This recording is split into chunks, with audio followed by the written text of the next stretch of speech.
Hindi pinupulot ang pera sa abroad. Kaya sana, bago kayo humingi, bago kayo magreklamo, isipin nyo muna kung ilang pawis, puyat at pagod ang kapalit ng bawat padala nila sa inyo. Kasi ang akala ng iba, ang sarap ng buhay sa abroad.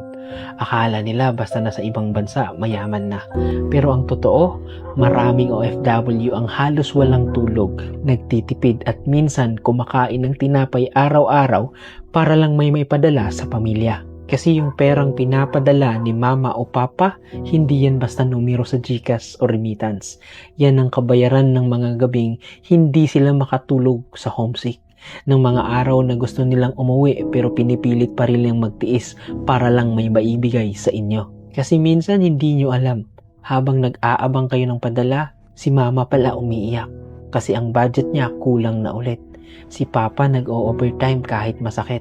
Masakit ang likod, masakit ang ulo, basta masakit. Kasi ayaw niyang maramdaman yung walang-wala sila. Kaya sana huwag niyong isipin na trabaho lang nila yan.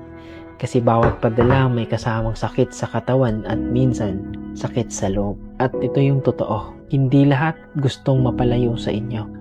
Pero minsan yun lang yung paraan para mabigyan kayo ng magandang kinabukasan.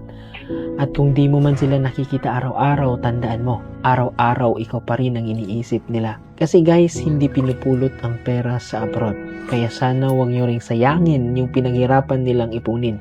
Kaya kung anak kayo ng OFW, bago kayo gumastos, bago kayo magreklamo, bago nyo sabihin kulang, isipin nyo muna, baka sa araw na yun, kulang din sila pero pinili ka pa rin unahin. Kasi hindi madali ang buhay abroad. Araw-araw laban, araw-araw pagod, araw-araw tiis. Kaya sana wag mong kalimutan na ang bawat perang dumarating sa'yo, may kasamang pagmamahal na hindi kayang tumbasan ng kahit magkano.